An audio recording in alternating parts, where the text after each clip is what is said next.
Neil and I will go to Hawaii. You just stay home and clean the house. The moment I received the message from Brenda, I was at a loss. I was at the cafe farthest from the boarding gate. Brenda had asked for an iced coffee, so I went all the way with a stroller to buy it. Even if I grabbed the coffee then and headed to the boarding gate, there's no way I could make it in 20 minutes. Inside, I felt overwhelmed by the thought, I'm done for. I never imagined that the trip I was looking forward to could be ruined in such a way. Left behind alone, I decided I couldn't waste any more time and left the airport to go home. I am Diana. I have a husband who is 10 years older than me. His name is Neil. We met when I worked at my previous job. At that time, I couldn't make ends meet with just my day job, so I worked at a pub at night. Neil was a regular at the pub. As we saw each other often at the shop, Neil developed feelings for me. Every time he came to the pub, Neil expressed his feelings enthusiastically. Moved by Neil's sincerity, I eventually accepted his proposal, and we decided to get married. When our new life started, Neil asked if I wanted to continue working. He thought that if we were going to raise children, he would prefer that I quit my job and stay at home. I had a desire to keep working, and ultimately, I decided to quit only my night job at the pub. Neil worked for a multinational company and often went on business trips, both abroad and domestically. Even though we had limited time together at home, Neil always supported me as much as he could and showed his love for me through his words and actions. However, our lives changed dramatically when our twins were born. Every day I was overwhelmed by work, housework, and childcare, becoming mentally and physically exhausted. Perhaps because of that, I felt that my relationship with Neil was gradually changing. Feeling a bit cramped in apartment life and wanting a space where I could cherish time with Neil, I discussed moving to a detached house. Neil seemed reluctant about the move.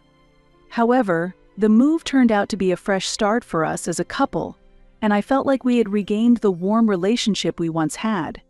Even after the move, there were furniture installations and shopping for necessities, and it took more than 2 weeks to completely finish unpacking.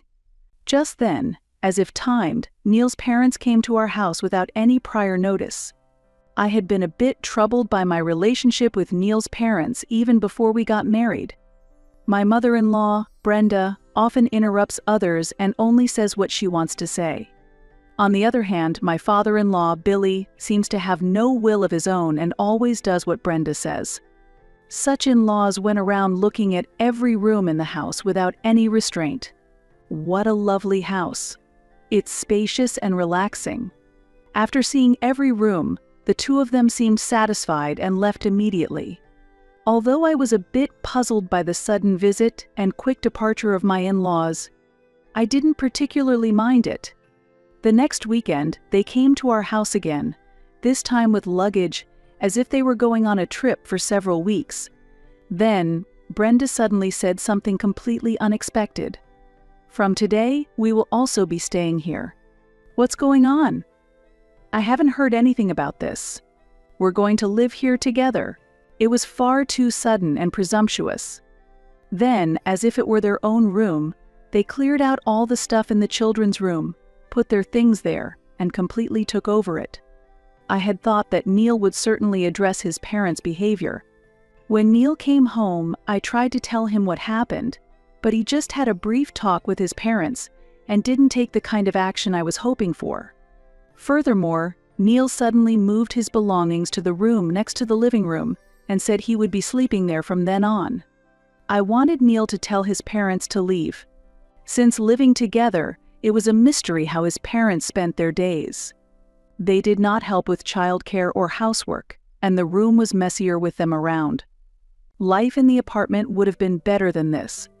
Neil always made excuses and wouldn't listen to me at all. Even when Neil seemed in a good mood, I asked him to tell Brenda and the others to leave, but he just lectured me, saying, "Isn't it helpful having mom and dad around to help with the housework and childcare?" For Neil, who often travels on business, having his parents at home seems to be a blessing. I was hurt that Neil ignored my feelings, But he must have talked about this the day his parents suddenly showed up. Day by day, their attitude changed, and now they even interfere with my housework.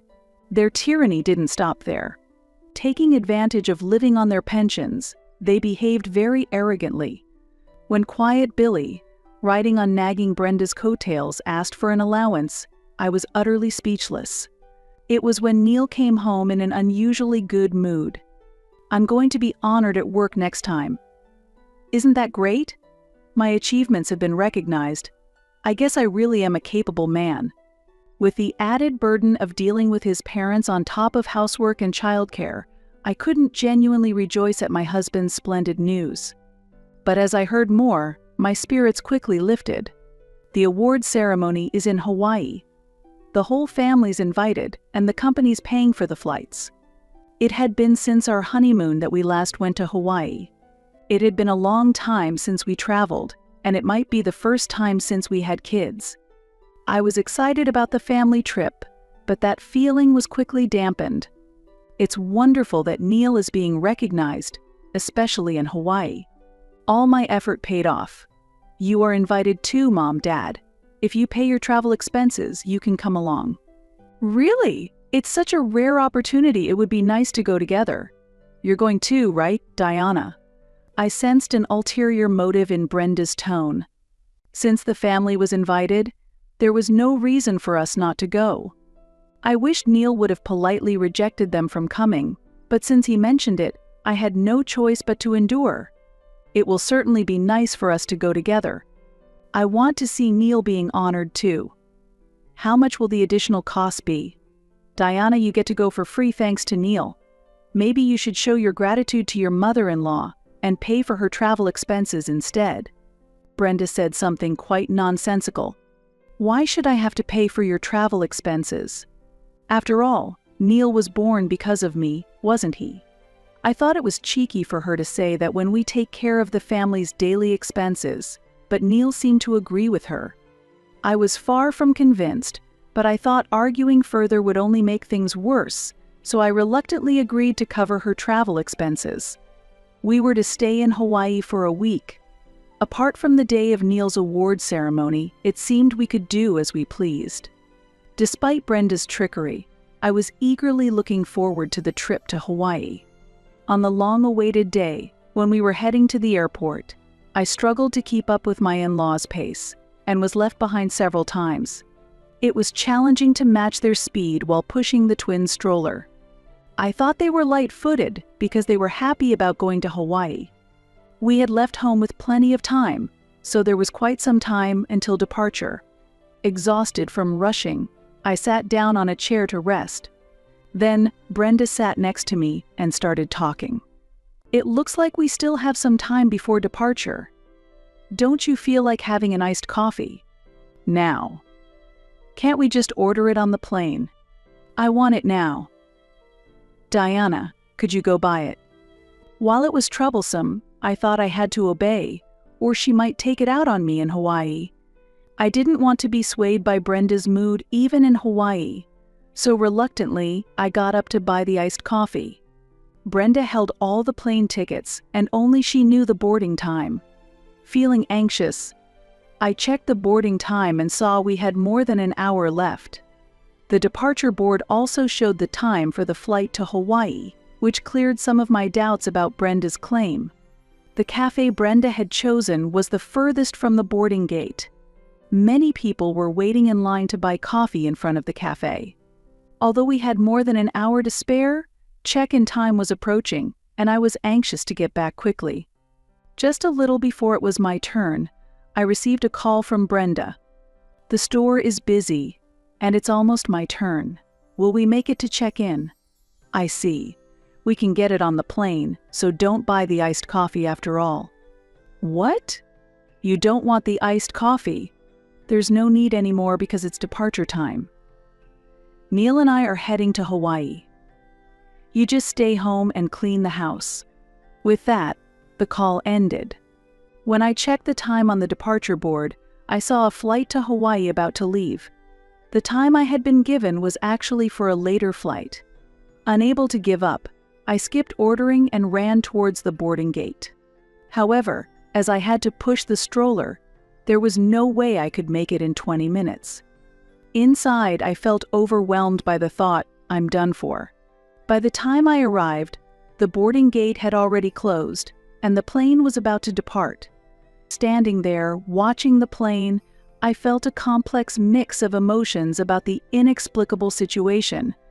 The fact that Brenda did not consider my twins, her own grandchildren, as family only deepened my sadness. Brenda had craftily placed our luggage, including the children's, in the stroller. I realized that Brenda never intended to go to Hawaii with us in the first place. Left behind alone, I decided I couldn't waste any more time and left the airport to go home. Let's do this. I encouraged myself and left the airport with the twins. I meticulously cleaned the house as Brenda had instructed. I disposed of all the new furniture and appliances in the house and my parents-in-law's belongings in the room. A week later, I received a call from Brenda, who had returned from her trip. "Diana, what's going on?" "Everything in the house is gone." "Didn't you tell me to do so, Brenda?" I could hear Brenda's frantic tone coming from the other end of the phone. Anyone would be surprised if there was nothing left inside their home. "I didn't say that. I would never ask you to do anything like that. Don't you remember? When you were going to Hawaii, you told me to clean the house." Brenda seemed to be retracing her memories at the airport. Perhaps the Hawaii trip was so enjoyable that the incident at the airport had completely become a thing of the past. "You asked me to make the house clean, so I did. They sold for a good price. Thankfully, I used the money to help with the mortgage payments. For this, I am grateful." All the large household items like furniture and appliances had been disposed of in the past week. The house Brenda came back to was truly empty, just like before the move. Unable to accept reality, Brenda said in a voice close to tears. "Come home right away." When I arrived at the house, there was Brenda, sitting at the entrance, looking dejected. As I approached, Brenda raised her hand as if to hit me in anger. However, she quickly lowered her hand. It was because she saw my brother with me. My brother, who has experience competing in national boxing tournaments and is quite muscular, was with me, so Brenda couldn't do anything. "Where are you living now, Diana? Not in this house, right?" "I'm living at my parents' house with the twins." "Is there a problem?" Brenda just looked bewildered. I found it a bit odd to be asked such an obvious question, but it was an important question to them. Since they had given up their previous apartment, they had nowhere else to live but in this house. Suddenly, having lost a place to live, Brenda seemed unable to think of anything. But as if she had just remembered something, Brenda glared at me and opened her mouth. "Even if you can live at your parents' house, you can't sell this house, Diana." "Why is that?" All the furniture in the house had been disposed of. With nothing left in the house, Brenda continued without any hesitation. However, she was unaware that her simplistic thinking would soon be shattered. "If you sell this house, where will Neil live? Do you think it's okay to do whatever you want with the house Neil bought? And you're not even apologizing." "The house Neil bought? Didn't you hear? I bought this house with my money." "I don't understand what you're saying." Brenda, who had been talking confidently until then, suddenly lost her momentum and fell silent as if she had run out of words. It seems she was under the misconception that Neil had bought the house we were living in. In fact, this house was not purchased by Neil, but was entirely owned by me. I had paid for the down payment and the mortgage entirely with my money.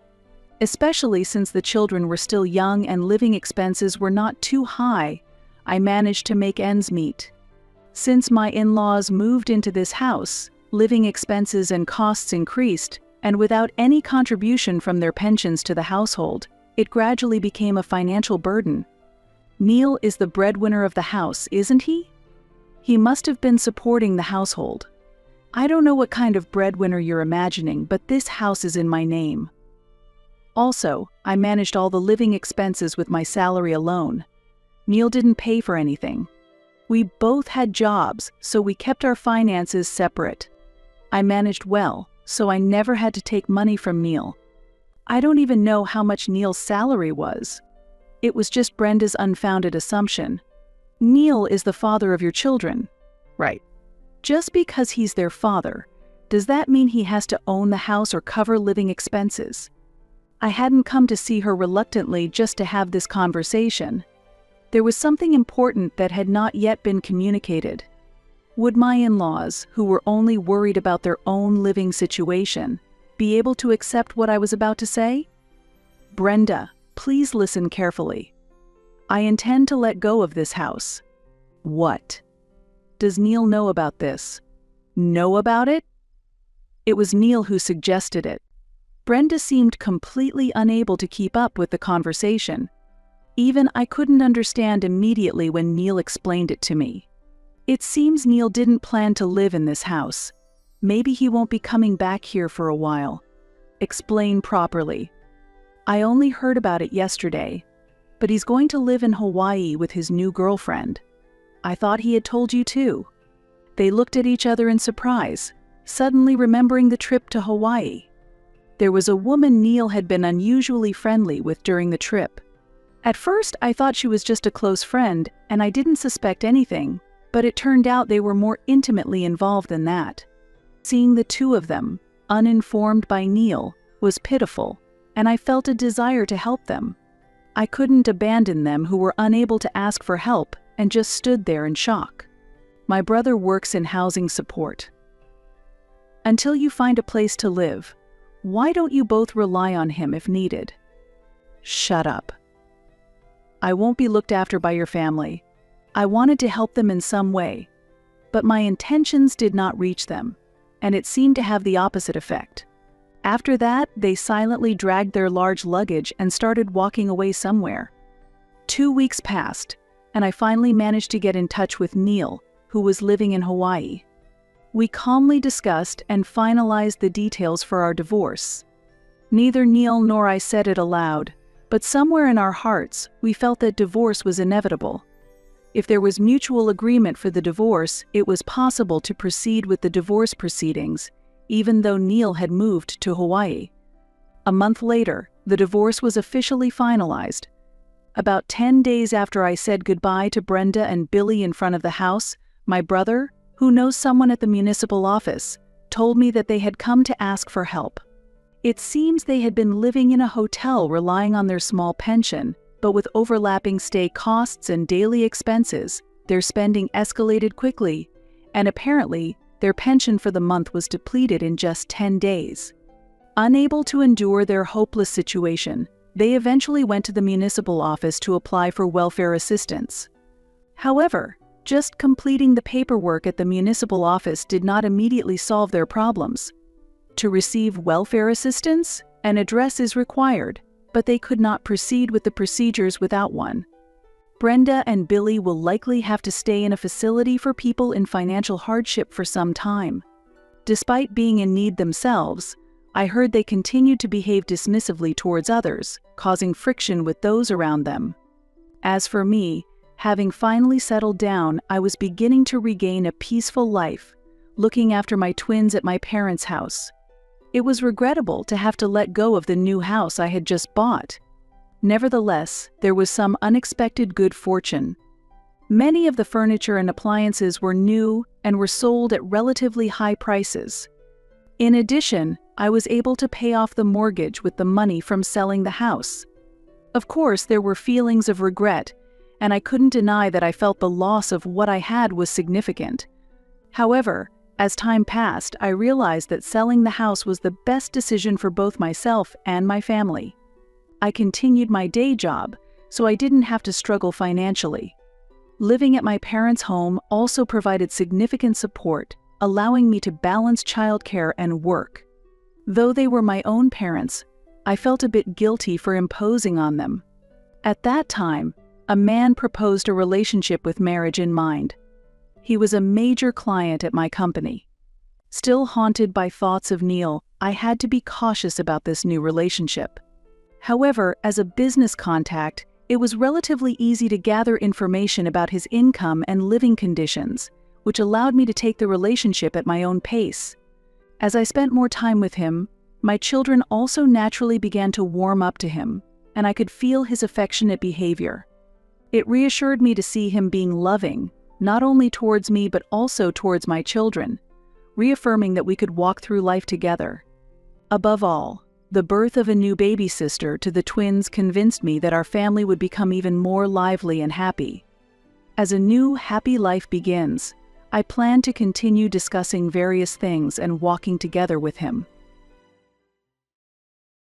I'm Angela, 28 years old. I used to live with my parents and my older sister, Michelle, but she moved out 2 years ago after getting married. I run an online business from home.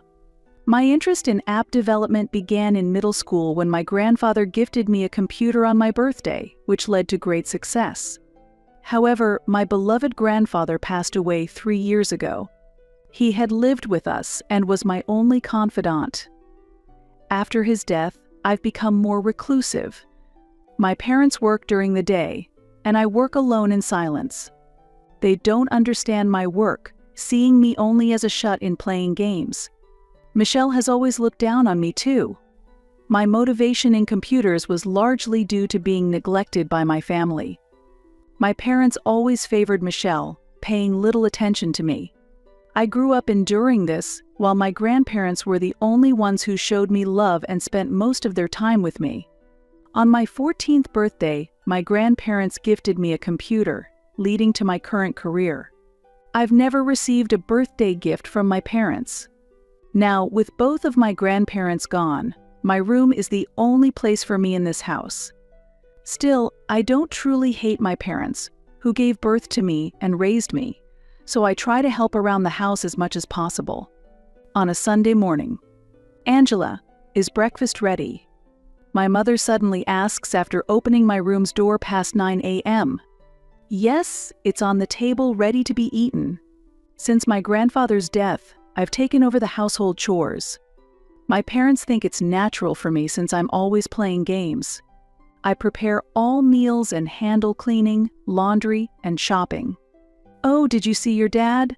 He had breakfast early and left. Dad's gone out again, huh? Recently, Dad has been leaving the house early in the morning on weekends. While it's not that he and Mom don't get along, he generally can't say no to her. He probably heads out early to avoid the busy schedule Mom tends to plan for him on his days off. However, since I hardly remember having a conversation with Dad since my middle school days, this is all just speculation. Michelle and her family will visit around noon today. Michelle is coming. Don't be so surprised she's your sister, after all. It's been a while since you've seen each other, hasn't it? It's definitely been a while. I think this is the first time she's come home since she got married, isn't it?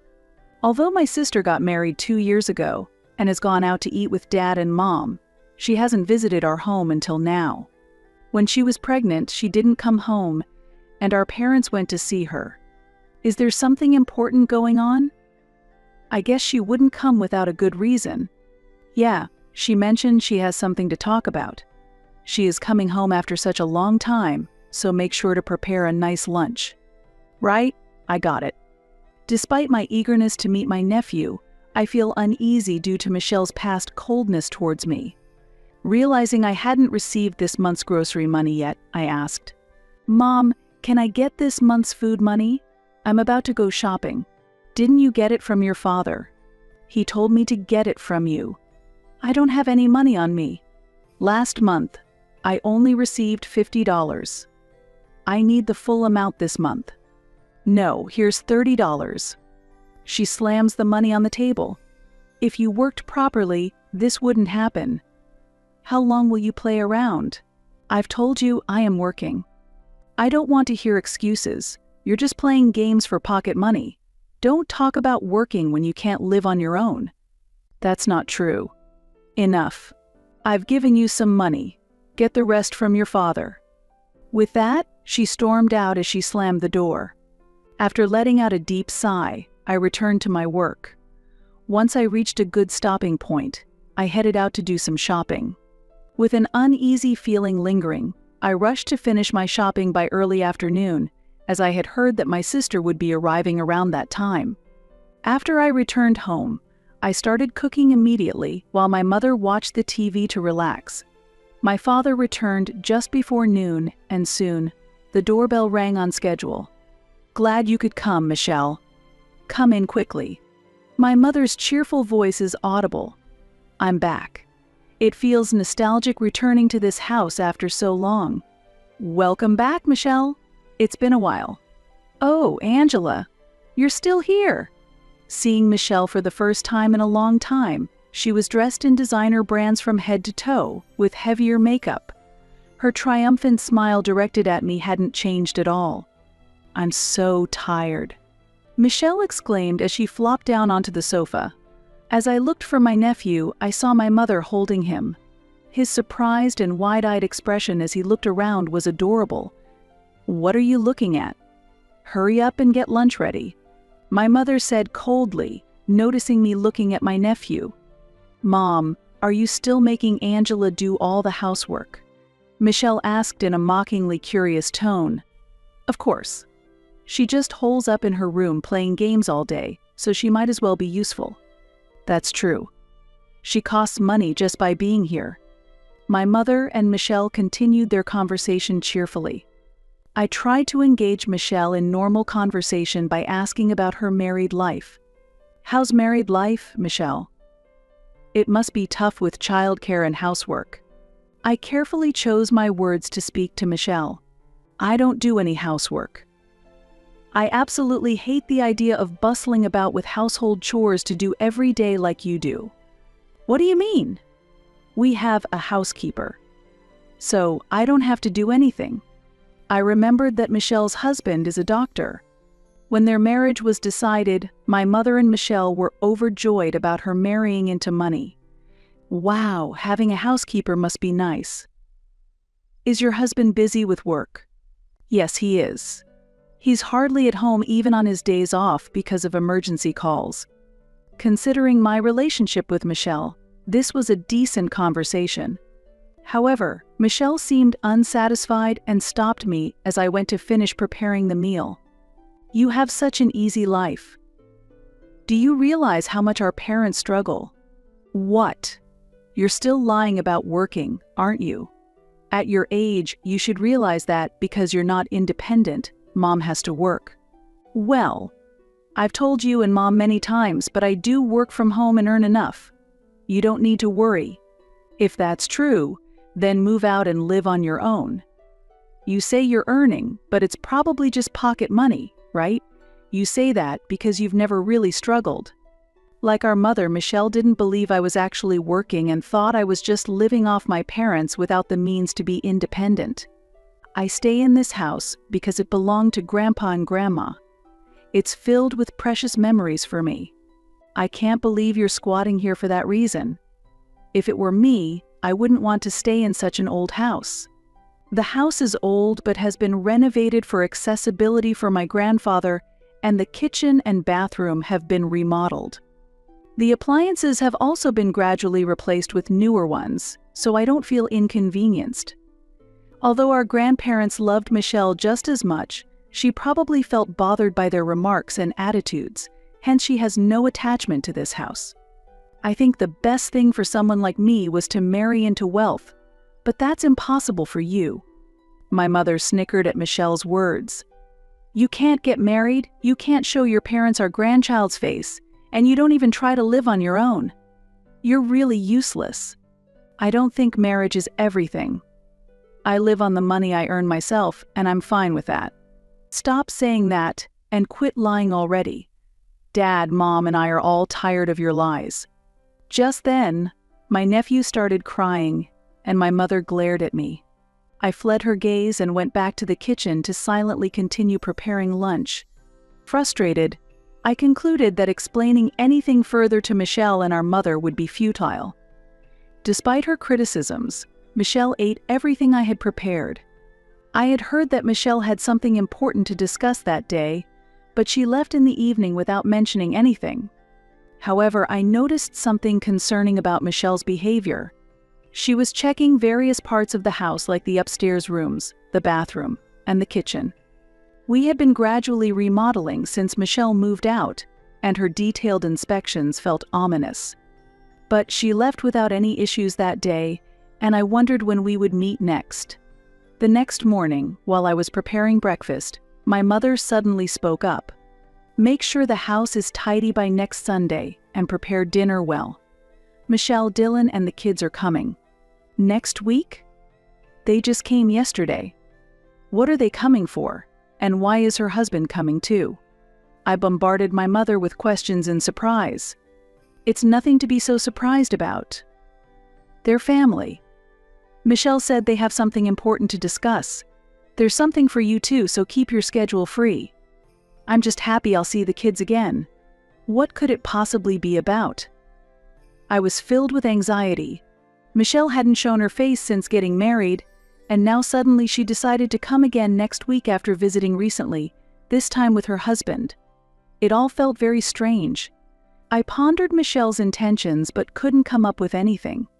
However, unbeknownst to me, Michelle and our mother were having discussions. "Can you believe the house is in Angela's name?" What was Dad thinking? "Don't worry, Mom. If we tell Angela everyone's burdened by her, she'll leave. The right to live in this house belongs to us." I was so caught up in work that before I knew it, it was already Sunday. The first time I met Michelle's husband, Dylan, was when he came to our house to formally introduce himself for their wedding. He had decided to become a doctor influenced by his father, and although he was handsome, I remember feeling a chill in his demeanor. My mother, thrilled to hear he was the son of a doctor, welcomed him with great joy. However, since then until today, Dylan has not visited our home, and neither my parents nor I have seen him since the wedding. In such a situation, I welcomed Michelle, my nephew, and Dylan after setting the dinner on the table. When I took another look at Dylan, he seemed to have lost a little weight compared to 2 years ago. As I returned to the kitchen, Michelle followed. "Did you pick up these side dishes from some supermarket? I wonder if they will suit our tastes since we always eat high-quality food. This is a dish I made myself, taught by Grandma, so I can assure you of its quality." Unable to respond, Michelle looked displeased for a moment, but then quickly put on a caring wife's face and began serving the dishes. During dinner, Michelle mostly bragged about how her child was superior to others. Throughout dinner, Dylan barely spoke, seeming distant even as he listened to Michelle's stories. "Seeing our adorable child. Don't you wish you had another grandchild?" Michelle shot a malicious glance at me, seemingly ready to use me as a target again. Indeed, we could have had another grandchild by now, but that's impossible since Angela's not even married. Before even thinking of children, finding a marriage partner is essential, isn't it? And with you always in your room playing games, how could you possibly meet anyone? And to top it off, you're unemployed and still living at home.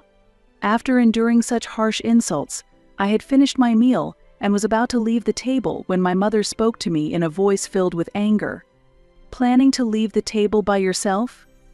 We're not done here. There's an important discussion coming up, so sit down and listen. Let's get to the point. Angela, can you please leave this house?" My sister's abrupt request left me speechless.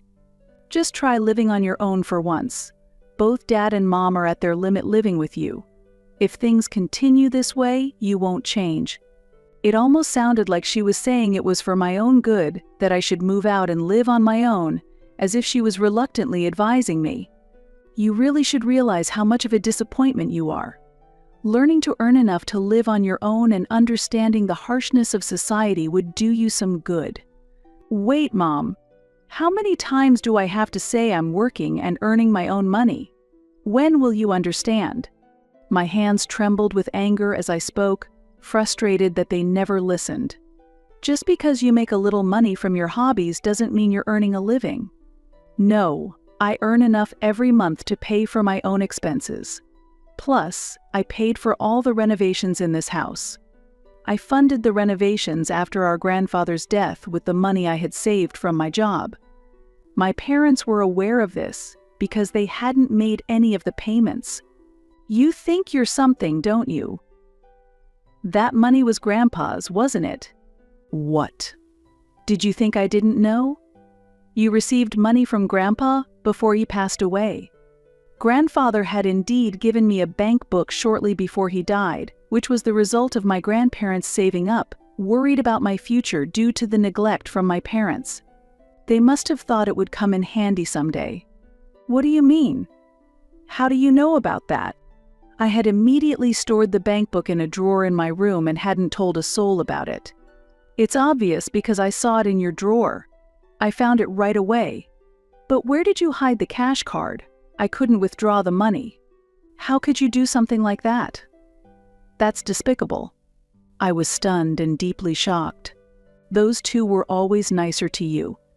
But to think they left money behind for you, sidelining us, how dare they? Don't trample on Grandpa and Grandma's feelings. They left that money as they were thinking of my well-being. Feeling belittled by their disregard for my grandparents' intentions, my anger intensified. And then, I finally understood why my parents had never mentioned the renovation payments. They must have known about the bank book and had intended for me to handle the costs from the start. They assumed that I had covered the renovation costs with the money from the bank account I received. Let's forget about the money for now. Thanks to it, the old house has decent amenities, and the appliances are fairly new. It's infuriating that only you received it, but, well, I'll forgive you. Grandpa and Grandma probably foresaw that you'd struggle to be independent and jobless. The inside of the house is clean, and the appliances are quite nice. Was Michelle's sudden inspection of the house meant to check on these improvements? As your sister, I'm really worried about you. You understand that, right? I just glared at her silently. Ignoring my look, she smirked and began to reveal her true intentions. Actually, he's about to build a new hospital, she said proudly, looking at Dylan, whose expression remained stern. What? Actually, we're thinking of moving in here as well. Why would that be? We've decided to build a new hospital around this area. There's spare land and not many hospitals around, right? So we plan to use this house as a base to commute to the hospital. That's why we need you to move out. But you can't just spring this on me all of a sudden. I know this house is in your name, but you should leave for Mom and Dad's sake. Just give the house to me. Why do you get to decide that all on your own? Of course, both Dad and Mom agree with me. They truly want you out as well. I remembered that Grandpa had transferred the house into my name before he passed away. At the time, I didn't understand his true intentions, but now it seemed clear. The real head of this house is Dad. Titles don't matter, so just leave quietly. No, this house is filled with memories of Grandma and Grandpa. Stop being so childish. You're just a parasite living here, bothering everyone. It's time for you to leave. Michelle shouted as if delivering a final blow. Angela, don't you think you're a bad influence on your nephew? I turned my eyes towards my mother as she said this. You think your nephew is cute, right? Do you really want him to see you living like a parasite, dependent on your parents? For his education, you should leave. During this, my father kept his gaze down, fiddling with his phone. Dylan remained silent, but his attentive listening suggested he agreed. At that moment, I thought to myself, let them think what they will. Nothing I said would matter to them, and I wanted to escape from this toxic environment as soon as possible. Fine, do whatever you like, I said, and stormed up to my room. I was furious about everything but decided to think calmly about what to do next. That night, I made a decision. The next morning, I went downstairs to find Michelle's family gone. My parents seemed to be asleep, and the leftover mess from the previous night remained untouched. I took my laptop and headed to a nearby cafe. Soon, my phone was bombarded with calls and emails from my mother, demanding to know where I was and to come back and make their breakfast, but I ignored them all and proceeded with my plan. Using my laptop, I first searched for moving companies and contacted one as soon as their office opened. Thankfully, since it was off-peak season, they could come on the same day. I timed my return to the house when I knew my parents would be at work. The house was a mess after just a few hours without me, and I sighed deeply in frustration. Shortly after, the movers arrived with a large truck. Which items are we taking? Everything in the house. The movers efficiently packed up everything I had purchased, from large appliances like the washing machine, vacuum cleaner, fridge, and microwave to smaller items like dishes. It was lively when I had all the latest electronic appliances, but after everything was moved out, the house felt empty and somewhat sad. Legally, this was still my house, but I no longer wanted to be there. However, I vowed not to waste my grandparents' intentions. As I left the house filled with my grandparents' memories, I felt oddly liberated. That evening, my phone rang. It was my mother. What the hell is going on? All the appliances are gone, did you take them? Of course I did. You wanted me out, so I'm leaving, but naturally I'm taking what I bought. I'm glad you're leaving, but taking the appliances is not right. Why not? They're mine, I bought them. You bought them with Grandpa's money. No, how many times do I have to tell you? The money from Grandpa is very important to me, I wouldn't touch it. I bought everything with my own money. I sent her a photo of my bank book showing today's date to prove it. I had just withdrawn $100, so the balance should make it clear. You're horrible to do this to your own parents. Fine, we don't need your appliances, we'll ask Michelle and her family to help. I don't care. But you guys need to leave quickly. That house is in my name. What? Don't be ridiculous. That was the last I heard from my mother. Inwardly, I hoped Dylan could successfully buy the house, not just the appliances. A few days later, Michelle contacted me sooner than expected. Angela? I hope you've calmed down by now. Can we talk just one more time, please? Her tone was different, as if she was treading carefully. What do you want? I'm busy with work. Make it quick. I've been thinking since then. It was our mistake to try to kick you out. We're family, shouldn't we live together? After calling me a parasite, now you suddenly talk about family? Absolutely not. You guys have moved in already, haven't you? We moved in yesterday, but there have been some complications. Oh, about Dylan? He got fired from the hospital, right? I know, though it's amazing you kept quiet about it. How do you know that? I'm not as clueless as you think. A friend of mine works in admin at the hospital Dylan was at. She told me he was fired for having an affair. It turns out that Dylan had an affair with a nurse and got her pregnant. He tried to convince the woman not to have the child in an attempt to keep the affair hidden, but the enraged woman exposed the truth throughout the hospital. Fearing the hospital's reputation would suffer, Dylan's father decided to fire him. Dylan couldn't tell Michelle the truth and fabricated a story about building a new hospital to secure a place to live. Actually, I just found out about it recently and was shocked. Now he has no money and is being sued for compensation by the woman's husband. Plus, Dad has left home. What happened to Dad? According to Michelle, it seems that my father also had an affair and left a note and divorce papers before moving out, just before Michelle and her family were to move in. Apparently, he had written complaints about my mother in the note, and after reading it, my mother became bedridden. You can't just leave us in such a sorry state, right? Angela, you'll help us, won't you? You still have the money Grandpa gave you, right? What are you saying now? Mom showed me the photo of the bank book. I believe you're working now. After all this time of not believing I could support myself with my earnings, it's ironic they turn to me only when it suits them. Don't just rely on me when it's convenient. I'm not coming back. I've tolerated everything because the house was filled with memories of Grandma and Grandpa. But I've realized that those memories will always be in my heart. Wait, please.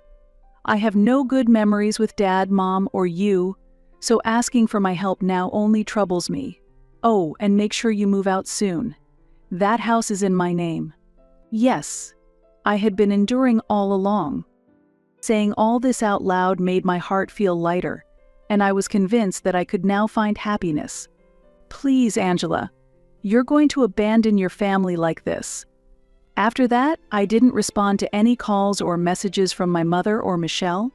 For the first 3 months, they contacted me persistently, but they seem to have given up now, and my days are peaceful.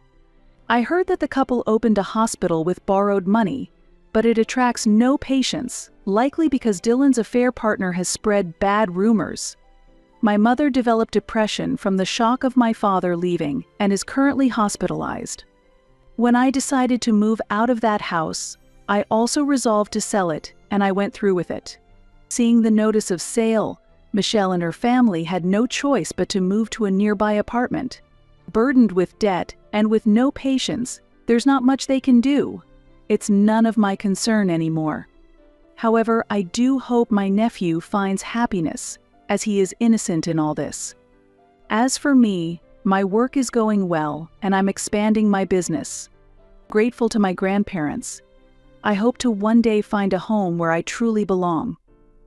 I am determined to keep living my life to the fullest.